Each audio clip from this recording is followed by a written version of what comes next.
Artigo 9º. A assistência à mulher em situação de violência doméstica e familiar será prestada em caráter prioritário no Sistema Único de Saúde e no Sistema Único de Segurança Pública, SUSP, de forma articulada e conforme os princípios e as diretrizes previstos na Lei nº 8.742, de 7 de dezembro de 1993, Lei Orgânica da Assistência Social, e em outras normas e políticas públicas de proteção, e emergencialmente quando for o caso.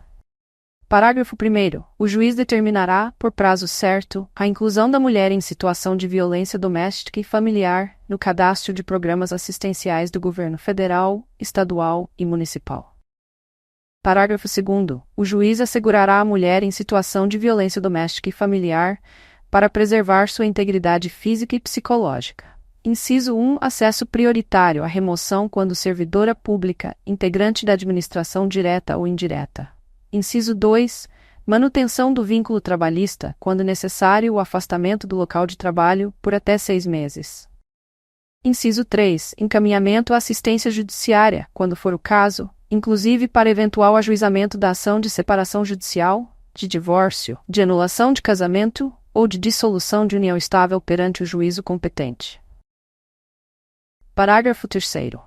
A assistência à mulher em situação de violência doméstica e familiar compreenderá o acesso aos benefícios decorrentes do desenvolvimento científico e tecnológico, incluindo serviços de contracepção de emergência, a profilaxia das doenças sexualmente transmissíveis e da síndrome da imunodeficiência adquirida, e outros procedimentos médicos necessários e cabíveis nos casos de violência sexual. Parágrafo 4º. Aquele que por ação ou omissão causar lesão, violência física, sexual ou psicológica e dano moral ou patrimonial à mulher, fica obrigado a ressarcir todos os danos causados, inclusive ressarcir ao Sistema Único de Saúde, de acordo com a tabela SUS, os custos relativos aos serviços de saúde prestados para o total tratamento das vítimas em situação de violência doméstica e familiar.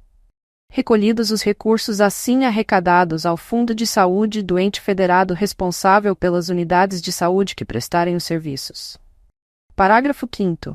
Os dispositivos de segurança destinados ao uso em caso de perigo iminente e disponibilizados para o monitoramento das vítimas de violência doméstica ou familiar, amparadas por medidas protetivas, terão seus custos ressarcidos pelo agressor. Parágrafo 6º. O ressarcimento de que tratam os parágrafos 4º e 5º deste artigo não poderá importar ônus de qualquer natureza ao patrimônio da mulher e dos seus dependentes, nem configurar atenuante ou ensejar possibilidade de substituição da pena aplicada. Parágrafo 7º. A mulher em situação de violência doméstica e familiar tem prioridade para matricular seus dependentes em instituição de educação básica mais próxima de seu domicílio, ou transferi-los para essa instituição, mediante a apresentação dos documentos comprobatórios do registro da ocorrência policial ou do processo de violência doméstica e familiar em curso. Parágrafo 8º.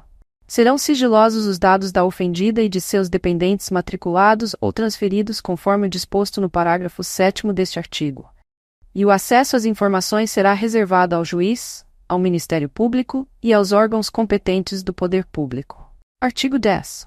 Na hipótese da iminência ou da prática de violência doméstica e familiar contra a mulher, a autoridade policial que tomar conhecimento da ocorrência adotará, de imediato, as providências legais cabíveis. Parágrafo único.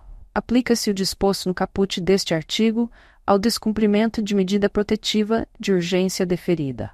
Artigo 10. É direito da mulher em situação de violência doméstica e familiar o atendimento policial e pericial especializado, ininterrupto e prestado por servidores, preferencialmente do sexo feminino, previamente capacitados.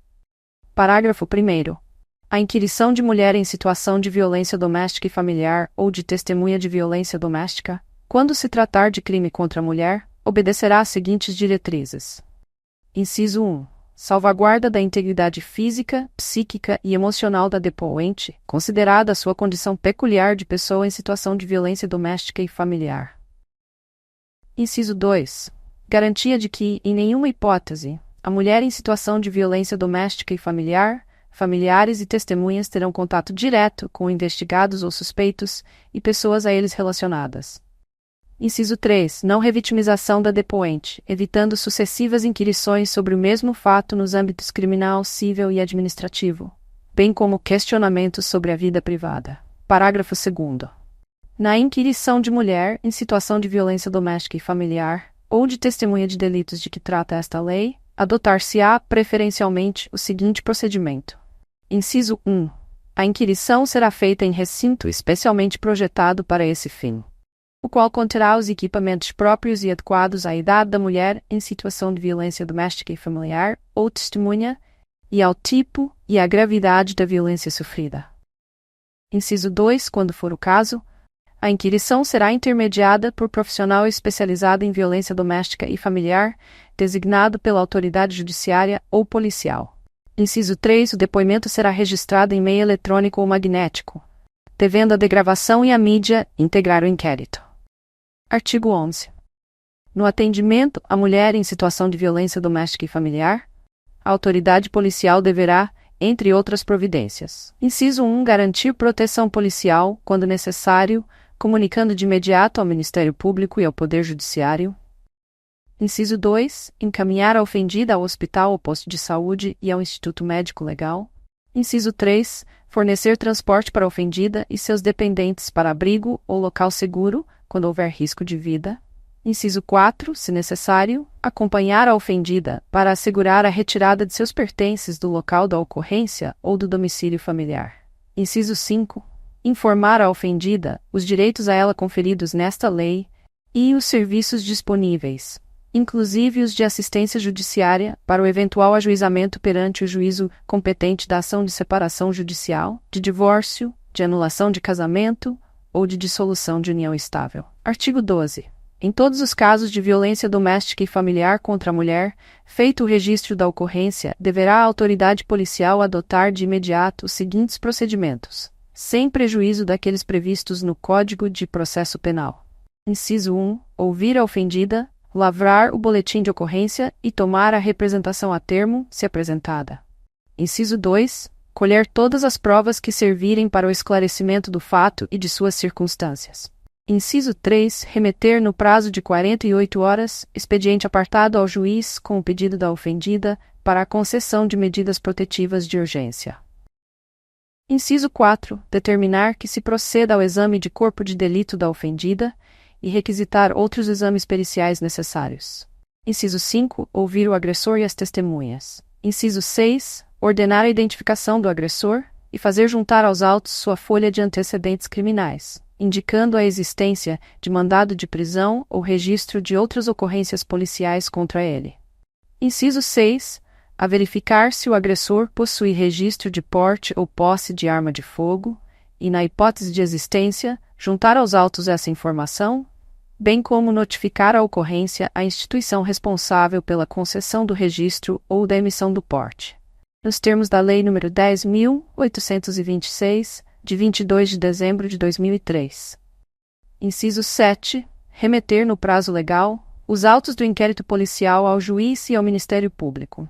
Parágrafo 1º. O pedido da ofendida será tomado a termo pela autoridade policial e deverá conter: inciso 1. Qualificação da ofendida e do agressor. Inciso 2. Nome e idade dos dependentes. Inciso 3. Descrição sucinta do fato e das medidas protetivas solicitadas pela ofendida. Inciso 4. Informação sobre a condição de a ofendida ser pessoa com deficiência e se da violência sofrida resultou deficiência ou agravamento de deficiência pré-existente. Parágrafo 2º. A autoridade policial deverá anexar ao documento referido no parágrafo 1º o boletim de ocorrência e cópia de todos os documentos disponíveis em posse da ofendida. Parágrafo 3º. Serão admitidos como meios de prova os laudos ou prontuários médicos fornecidos por hospitais e postos de saúde.